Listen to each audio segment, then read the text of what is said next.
Dustin DeVries is a business owner who went through a life-changing event that put his business and its people to the test. In this episode, Dustin shares his personal struggle through that adversity and how it shaped the way he leads his business.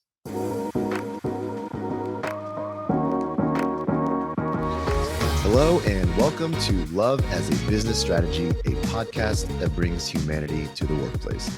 We're here to talk about business, and we want to tackle topics that most business leaders shy away from. You see, we believe that humanity and love should be at the center of every successful business. I'm your host, Jeff Ma, and I'm joined today by co-host and co-author, Frank Dana. Frank, nice bow tie. How's it going? Hey, Jeff, for those of you that can't see me but are listening, I'm currently wearing a bow tie.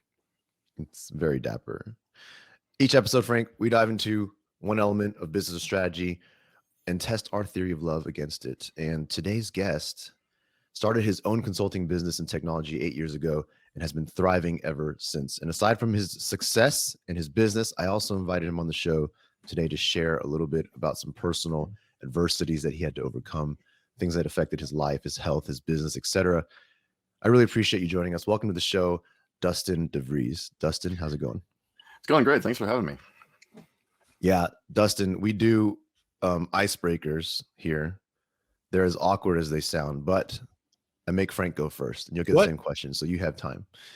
Today's icebreaker question is, what's your favorite scent and what does it remind you of? Great question. I actually have it here with me.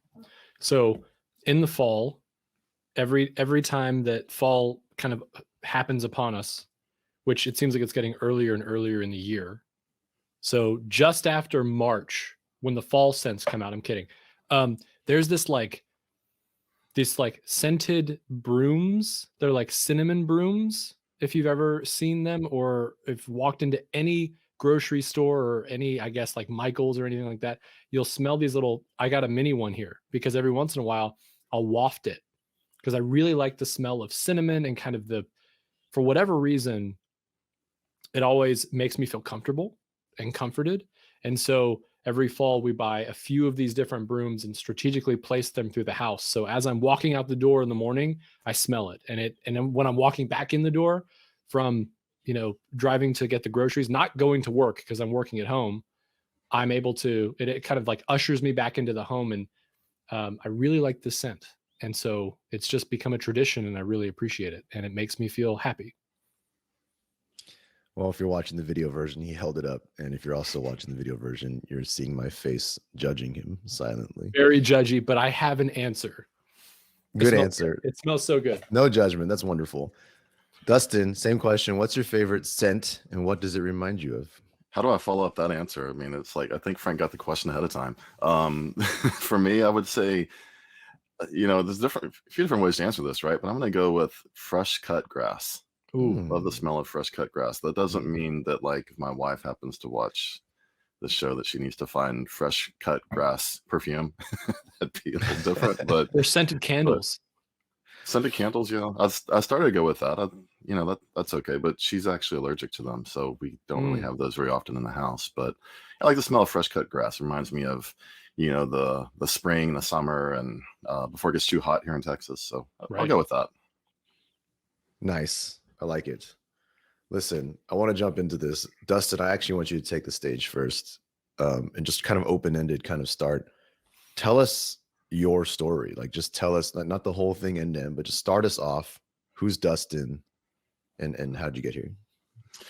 Okay, sure. So my name's Dustin DeVries. I'm a co-founder of our company, Caffeine Interactive. We build software, everything from websites to web and mobile-based apps.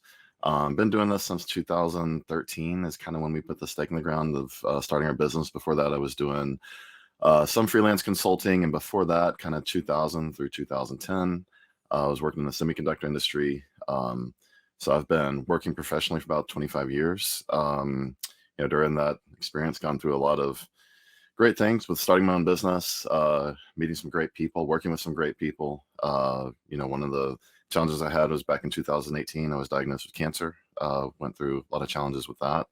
Happy to say that I'm not quote unquote cancer free, but have persevered through that.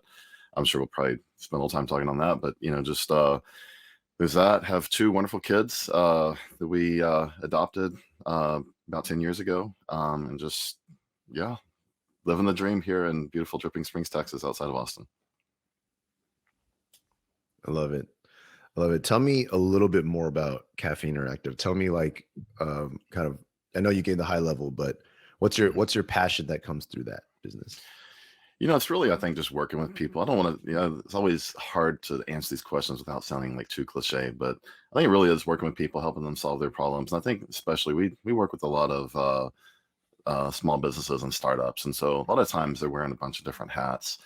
They may not be very technical. We work with people, say, in like the oil and gas industry where, yeah, they've embraced technology, but they're usually, dealing with things related to petroleum and energy and things like that.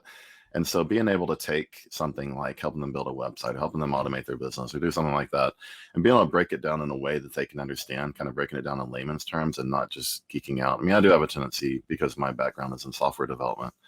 Went to Texas A&M back in the late 90s, graduated with a computer engineering degree. So, I can do some of the geek speak, but I really enjoy trying to break things down in a way that people understand. And I think that gets into kind of that customer commitment that we try to portray within our business. Yeah, absolutely. I think one, for those who follow the show, but I'll just say it out loud here. One of the things we try to do on Love as a Business Strategy here is bring a wide variety and diversity of guests and conversations to the table. And we talked to like experts, academics, and everything. What we've learned is that it's not really about the pedigree, the background, or anything like that. What we're always looking for is stories. And I think people's stories really connect us. And then we tie that, there's always a connection back to whatever we do for a living, our workplaces and things like that. Dustin, I know that you mentioned their situation with cancer. I know that's a big part of your story. I wonder if you're willing to give a little more detail around that. Just how that affected you personally. Yeah, sure. So it was, it's crazy because I've never had health issues, been a relatively healthy person other than, like average person, struggle with weight from time to time, which I've lived a little healthier lifestyle, but never been in a hospital, never any serious health issues whatsoever. And then it was back in, I guess, the end of 2017, beginning of 2018, I just started having some weird pains. I started losing some weight. Just like, what is going on? And actually the weight loss, I thought, attributed to, I was going for walks every day. I was trying to eat a little bit healthier, do some things like that. But then I started having just these weird cramps and weird sensations, and just sort of brought me to this point where, I had to go to the doctor because I couldn't walk more than a mile or two before I'd have to go sit down. And it's like, okay, something's not right. And I wasn't usually the type to go run into the doctor, run in the hospital when things go wrong. I kind of had this mentality. It's kind of like taking, I would use this analogy, like taking your car in to get a tune-up or to get an oil change. I always find something else wrong with it. I always worried about that. Like, didn't want to go to the doctor. So kind of shied away from all that, right? And so finally decided, yeah, this is really bad. Like, something's going on and I can't function. I got to go on. Same time, running my business. We have about, close to 20 employees. We're a small business. So, I'm intimately involved in all of our projects with all of our customers, intimately involved in all of our employees in terms of, the work we're doing. I'm not detached sitting on my perch while everyone else does everything. It's like very involved with everything. So all this is going on. It's like, there's never a convenient time to get cancer, right? But I mean, certainly not when you're trying to run a business. And my wife is the co-founder. So, we're both basically running this business. And so I go in, start doing some tests, find out after a month or two, thinking it was like some kind of GI issue, something related to that. Finally went and got an ultrasound and found this mass that was in my body. I mean, it was embarrassingly large. It was like 20 something centimeters in size, like the size of a football, essentially. It's like, holy crap, like, how does this even fit in my body? I'm not a small guy, but like still, it's like, what is going on? Found out it was wrapped around my aorta. And the initial thought was that it was probably going to be a sarcoma, which is not the good kind of cancer to get. So I spent about a month digesting that, freaking out, us changing, we were prepared. We live in, as I mentioned, beginning, we live in Austin, but, Houston is a great place for anything dealing like this MD Anderson, which is a great cancer center.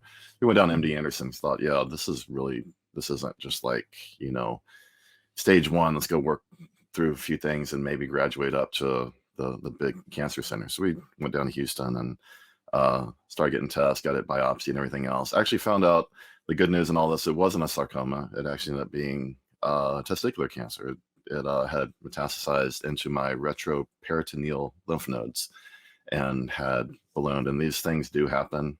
Getting that large is a little bit uncommon for sure, but I'm not the only one who's ever experienced something like this. So fortunately, I went through, fortunately or unfortunately, went through 4 rounds of chemotherapy there in Houston. That was obviously brutal, really, very difficult to work. I tried to work because I needed that sanity. I needed that regularity to my day. But went through all of that, came out the other side. When I was done with chemo, the mass had gone from 20 something centimeters down to I think like 6 centimeters. And basically they said it will keep shrinking over time. I think my last checkups, that was in 2018, like September of 2018 is when I finished up chemo. Last checkup I had was in 2020, and I think the mass was now under 3 centimeters. It's all scar tissue. So, basically the thought is I am cancer free. They can't quote unquote say cancer free until it's been at least 5 years. Size is still a little bit of a concern because there is this residual mass, but when you're starting at 20 something centimeters, there's going to be some scar tissue.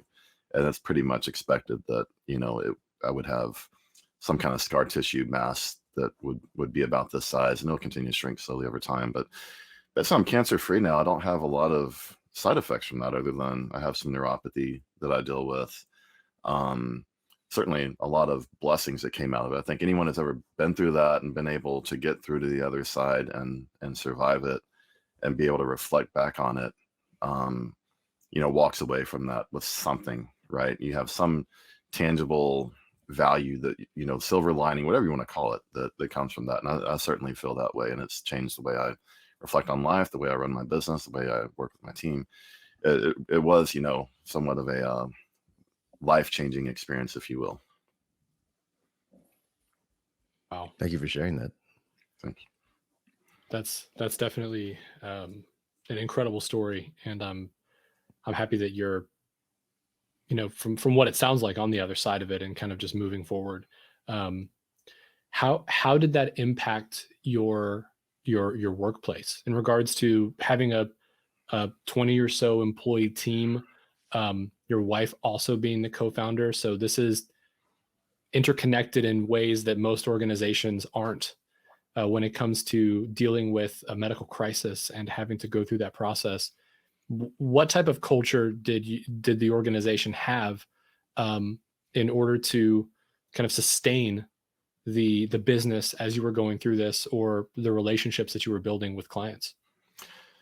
That's a good question. And I think that one of the things I'm happy about, I'm proud of, that I did when we entered this chapter of my life, of our life, because, my wife is very much involved in it. In fact, I sometimes joke that I almost feel like the main support person, the spouse or whoever it is, sometimes has it even worse because they're suffering, dealing with all this, and they're having to usually run point on things because the other person's unable. So, but what I'm proud of, one of the things I'm proud of going into that whole experience was that I'd always treated relationships and the way I deal with people, I hate feeling indebted to someone to the extent that, like, and it's a little bit of a tangent, but like going and borrowing a ladder from a neighbor, like I'd rather go down to like Home Depot and rent one or something, just because I don't want to put anyone out. I don't want to feel indebted to people. And that's almost to a fault. And I don't think that's necessarily a good thing.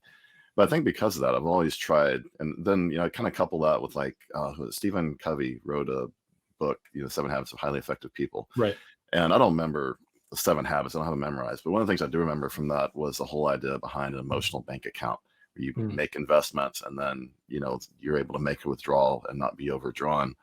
And so I've always kind of approached all my relationships that way. It doesn't mean I'm always trying to give people things and make them feel like they're indebted to me. It's not that, but it's always making sure that my ledgers are in the black, so to speak, right? I'm always, I'm not overdrawn with anyone. And if I am, I'm doing something to fix it or whatever the case may be. So I think we always try to treat our employees pretty fairly, customers as well, always trying to go above and beyond,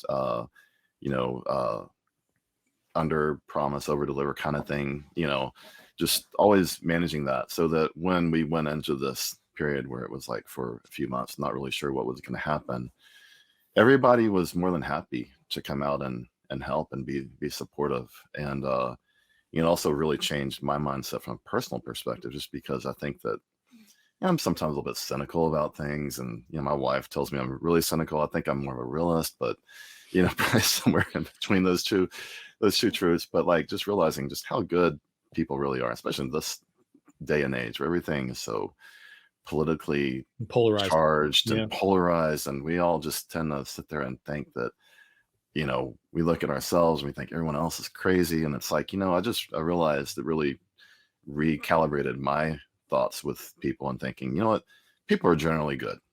The average person is a good person who cares about others and wants to do the right thing. And it was really cool just seeing how many people wanted to help, how many people wanted to be a part of it, not because they wanted to like have some pellet they could add to their, whatever, right, to their belt, but like they actually genuinely cared, and I think that's something that I try to put myself in that situation as an outsider, and having a friend going through any kind of medical crisis or anything like that, any kind of tragedy, thinking that, I was always a little bit more hands off maybe at times with people that were hurting, or maybe it's better to be more forthcoming, not bugging them and harassing them, but, not just being standoffish, being like, oh, you've got something big going on, you don't want to hear from me, you don't want to deal with me. So there's, so many different things that came out of that really changed my worldview and my perspective.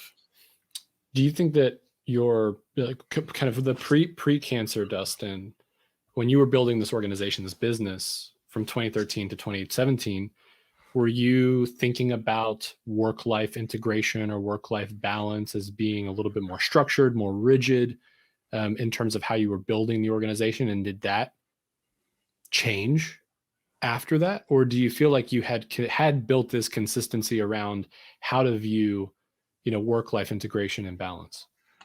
So I think I was already thinking about work-life balance, because I remember, we've gone through some other challenges in our personal life. We went through, mentioned that we have 2 kids that we adopted through foster care. This is back in like 2010, 2011. And there are some challenges related to that, some challenges of our own, just dealing with, when you go into that arena, the type of things you experience, the stories you hear, not necessarily about our kids, but just in general. And so there was a lot of that, I guess, going on. And so I feel like when it comes to like work-life balance, it was something that was kind of already on my mind. Like when I left the semiconductor industry and started out on my own, a lot of that was for that reason, to acquire work-life balance. We were also dealing with infertility issues, which surprise, maybe somehow is related to my diagnosis years later, right? But we were going through that. And so a lot of just sadness, every time we'd hear about another friend and their couple having a baby, it's like happy for them, but then sad for us. And it's like, so when I was able to pull away from the 9-to-5 grind in the semiconductor industry and be able to have a little more flexibility in my work life, to be able to handle the things I need to, but be able to put attention into my wife, and then as well, into our relationship. And then when we brought kids into our home, and then, adopted them a year later, they had some needs as well. So there was definitely this desire to like distribute out my time a little bit better, be more on top of things, so that when I am in the office, I'm being productive and I'm giving it my all. And then when I'm not, I'm able to devote to these other buckets that are important in life. So it was there. I mean, I will say that it probably, recalibrated after cancer again, because realized, okay, well, there's things I want to do, things I want to accomplish, and life is short. And maybe I feel a little bit like I'm living on borrowed time, because I survived this. So like, let's make the best of it. And so there was after cancer as well. These kind of events in life, as you already mentioned, really, really change our perspective. And I appreciate you sharing the story today, because I think not all of us have had the, benefit or curse of, these types of things happening to us ourselves. But I think I'm curious if you can articulate kind of more specifically what changes in perspective you've had, or maybe examples of of where you really see things differently now, after having gone through this? How does the world, what are some of the different perspectives that actually apply now? Definitely taking things less seriously, taking certain things less seriously, maybe other things more seriously. My time with my family, um, being present as a father, as a husband, and I don't do these things well. I think I could do a better job, but they're at least they're things I do work on. So I think there's that perspective, and definitely just having more patience with people.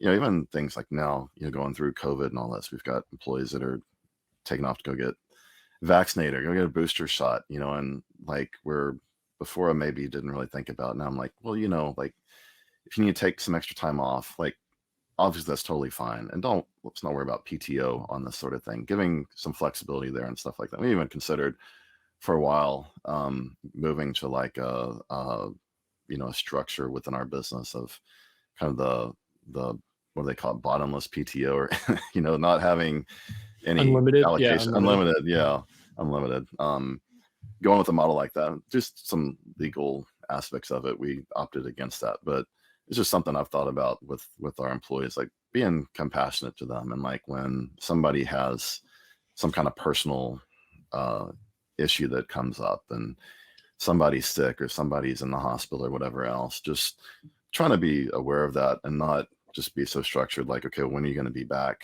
Okay, we need to fill, all the logistics around how we're going to cover for so-and-so. But just maybe saying like, hey, if you need some time, just take it. Don't worry about the PTO. Don't worry about all this stuff. And it doesn't mean we don't track PTO at all. We still do. But it's one of those things I just feel like, and it goes back to that whole emotional bank account thing of like just giving to people, being, it's not really that big of a thing to tell someone, oh, don't worry about putting in PTO because you're going to take half a day because you're feeling bad after your COVID booster.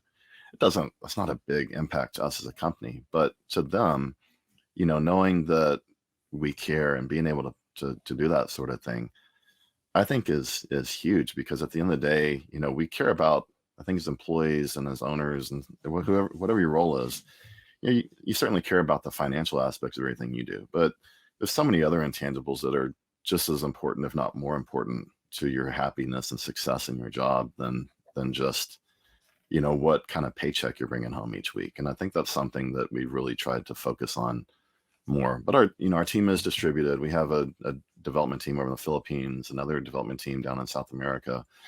So we don't have, and this is a challenge for everybody these days, because most people are working remote, especially in high tech.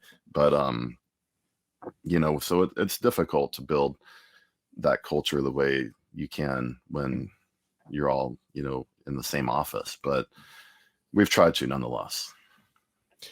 Yeah, for me it's interesting. I mean, hearing about the approach that, like, it sounds like your company is truly driven by empathy and sort of motivated by empathy. At least that's how it sounds as an outsider looking in, is that there's this very empathetic understanding of not just feeling what someone else is feeling, but being willing to support in a way that allows them to see the compassion behind it. That it's not, hey, I need you to recognize that this 6 hours I'm giving you today, you're gonna have to pay that back on Saturday, right? Like that's not what's happening here. And the value of that is that everything on your balance sheet, all of the finances, the business outcomes, all of what you're trying to do, ultimately payroll, all those numbers equate to a person. And so if we're taking care of the people, the bottom line is taken care of.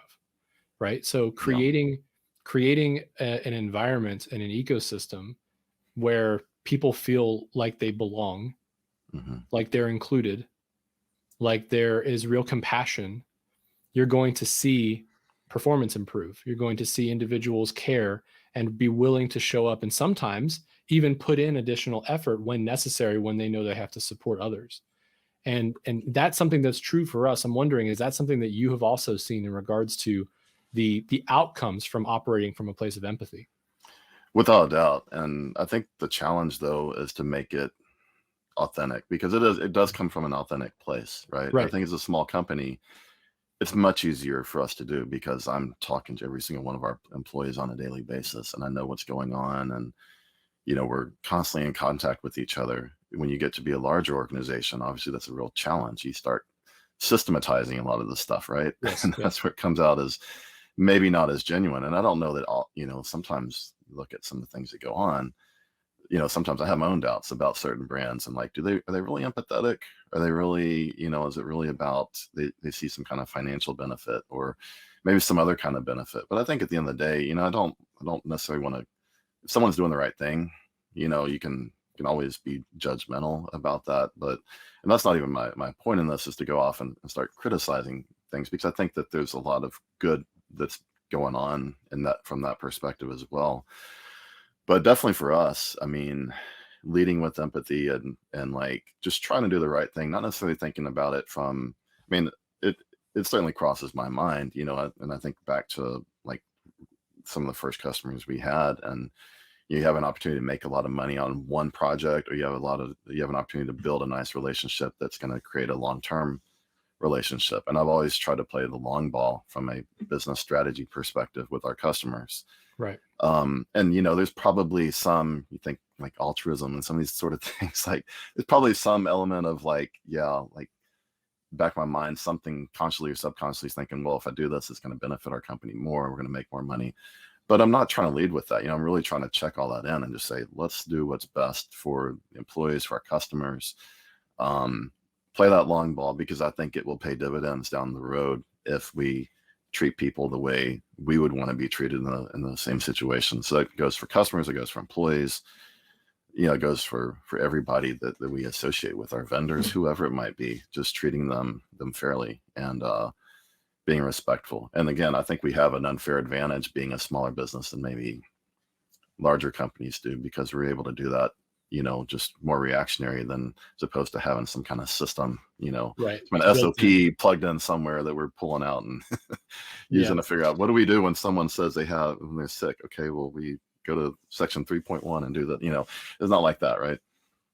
Well, on the flip side, I think as a small company, I think small companies that go through a situation where their top leader or their top leaders are both taken out by an event like this typically have a very hard time surviving or bouncing back from that event. So I'm curious what behaviors or cultural aspects you might attribute your company's ability to survive that period of time through that, because it's not an easy time when like you said, you're able to talk to each person, you're able to be the center point and the kind of leader within that space very easily when it's small. But at the same time, when you're taken out by something like this, a lot of people are left without their leader and without that guidance. How did your team stay resilient during that time? Well, I mean, even though I said was kind of anti-systematizing empathy, right? Like we did systematize other aspects of our business. So, doing things like coming up with standard operating procedures for the way we work. And so, trying to get to where it's not just based on heroics. It's not just based on this person knows this and this other person knows that. And me as the owner, I'm the one who's shuffling everyone around, make sure the right people in the right spots. So then if they're not, then nobody knows what to do. So there's putting the systems and processes in place, which definitely helped. But again, I think leaning on the team and being empathetic and supportive to the rest of the team really benefited us greatly, because when I went down, and my wife sort of went down as well through all this experience, right? Because we're both kind of offline, the people stepped up. And, the thing that I kind of joke about is like, that's the ultimate way to stress test your business, right? Is take out the two founders and see what happens. And that's kind of what we did. And also, I purposely wanted to stay checked in. There was a lot of things, I think, when you're going through something like this, if I would have had a different type of situation, some people get cancer and they go through like massive surgery, or they have something that's super debilitating and it goes on for years and years. And, fortunately I wasn't that. It was like a 4-month period, 5-month period where I was really, the chemo was like 3 months, and within that, you have days where it's like, okay, I know I'm going to be out for like days 7 through 12, because that's when things are the worst. But then the rest of the 21-day cycle, I'm able to function somewhat. And so I was still getting online and still doing, a decent amount of work, just because I think for me, I needed that normalcy. I think we all are maybe like that a little bit. We're creatures of habit. We have our routine. Certainly I didn't want to jeopardize anything. I didn't want to jeopardize my health and be this guy that's like, I'm going to keep working, even though I'm like going through all this craziness. I wanted to make sure I was healing, and I did take my time when I needed to, but I needed that normalcy as well, and to stay connected with people. So, really wasn't like just checked out for 3 months, but at the same time, I think we had built the right systems and the right processes and the right people. We put a lot of emphasis on making sure we hire the right people. And so because of that, everyone was just super accommodating. And, we have one particular account manager / project manager who has been almost like an executive leader within our team. And she really stepped up and just really drove things when we were out. And, she's still with our company today, and really appreciate what she did during that period. But she's not the only one. There were others, business analysts on our team. The development team stepped up. Everybody, really did step up. And I think it really goes back to just, you treat people well, then they're going to be, they're going to feel like they want to do the same. Law of reciprocity, right? Yeah, I think that's interesting. And it feels like, in talking about this, there was also a sense of dropping kind of pride and ego and titles for the benefit of everyone, right? And making sure that there was this common care that was showcased across the organization of like, we're going to get what needs to be done, and we're going to do it, whatever it takes, essentially. And I think that's very interesting, like hearing about this from you and sort of learning in real time.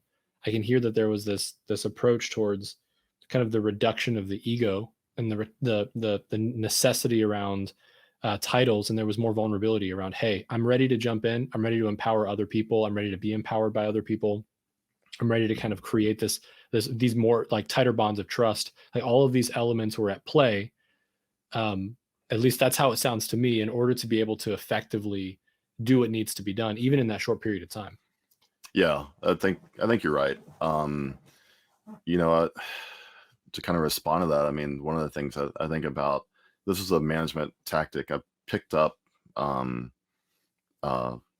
from a business context, but I apply it to business context. And that's the idea of the upside down pyramid management structure, where think about the CEO, co-founder, whatever it may be, at the top of the pyramid. And then, at the bottom is all your individual contributors, and you got layers of management in between there. And I've always tried to think of it more as being upside down. And it's, I don't want to sound like too gimmicky here. Like we have our faults too. We're certainly not a perfect company, but like just thinking about, as like with employees, the best thing you can do as a manager of a set of employees is to empower them to be their best. And I truly believe that, because I think that if you're having to pull them as opposed to, enabling them, I think there's always an opportunity.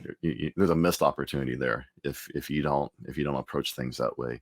And so I'm just not that type. Like I've always thought, in an ideal world, like if we grow this business to a point that I can be like, chairman of the board kind of thing, and have an executive team and lean on them. Like I don't do this necessarily because I want to be famous, because I want to be powerful. I think if you think about kind of the three things, kind of vices or whatever you want to call them, drive people: fame, power, or fortune. If I'm driven by anything, it's probably by the financial side, wanting to. But I don't care about like having power or feeling like I'm managing a company. I think there's maybe a part of me when I first started business, like felt kind of cool, like, yeah, I started my own business, kind of talking to people about it.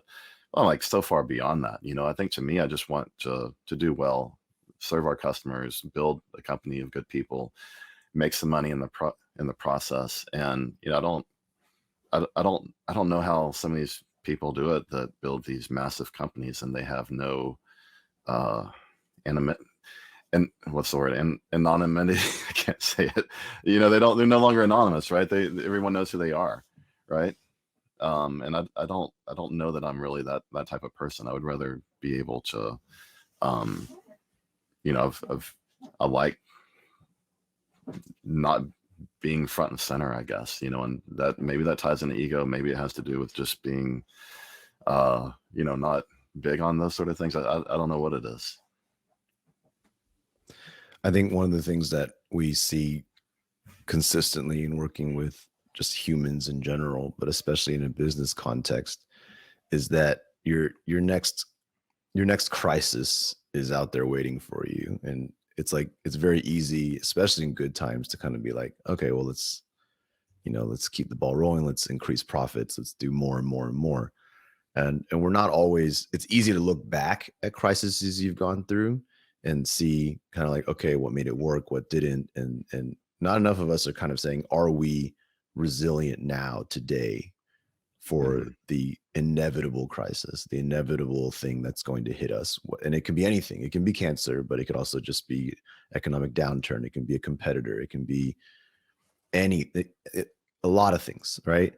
And so I think these stories are important, Dustin. I think kind of hearing yours is important for people to continue having that perspective of, how do I build resilience in my team, in my organizations? Because that's like one fact. If you're in, if you're in business, you're going to hit a crisis at some point. You're going to hit another crisis if you've already had one. It's going to keep, it's just this up and down of business. It's just the reality. And I think, building, all-star performing teams is one thing, but is your team resilient is a different one. And I like that you kind of value the values that you had coming into your crisis, just made it work. I don't know if enough people have that, that perspective yet. So I really hope people are taking that to heart and kind of seeing that their crisis can be around the corner. How would your team react? How would your team bounce back and come together in those times? I think is an important question for people to ask. Yeah, I couldn't agree more. And I think the resilience thing is so important too, because you're right. Things, in our business, things come in waves, and, you got the cyclical economy, you got all kinds of other things going on too. And I've always admired businesses that manage to show some level of constraint when things were really booming. They would grow, they would ride the wave, but they wouldn't go overboard with it. They would try to hold back a little bit, knowing that there may be something, around the corner that they need to deal with. And that's just the predictable things, right? Like, we can kind of, sometimes the economy feels a little bit unpredictable, but in general, it goes through cycles and stuff like that, right? And then there's all these unpredictable things like health issues or whatever the case may be. So yeah, I mean, it's something I think it's good for everyone to think about, just to be focused on, like, what happens. You don't have to go overboard with it, but just be thinking about that. Like, what would happen if we lost this person, or this person was out for a certain period of time or whatever. And like I said, I think we managed it pretty well. I don't know that we were that forthright with it. We weren't planning it that well ahead of time, but I think we did. A lot of the principles that would go into doing that, we put into place, so we realized that benefit when we went through this crisis. And yeah, I couldn't be more proud of my team and the people that supported me on the business side, as well as everyone who supported me personally. The people who came out of the woodwork that I hadn't talked to for years, who just sent me a quick text saying, hey, I'm praying for you, I'm thinking about you, or whatever the case may be. So yeah, I think that's just, large extent, life is about these relationships and nurturing those relationships and trying to be a good person. And then, sometimes those things come back around to help you. Absolutely. I love it. Dustin, I really appreciate you joining us today and sharing that story. I think it's something that we can all relate to what, at one level or another, and it impacts us at a human level. So I really appreciate you taking the time to share that today. Oh, no problem. It was a pleasure to be here. Absolutely. And to our listeners, thank you for tuning in today. We hope you enjoyed it. And as always, I'll never stop plugging our book, because Love is a Business Strategy. The book is still on Amazon, best-selling on Wall Street Journal, et cetera, et cetera. Please do check it out and subscribe and rate our podcast if you can. Tell a friend, et cetera. This was a great conversation. Dustin, once again, thank you for being here. Frank, thank you for joining me. And with that, I'll be signing off.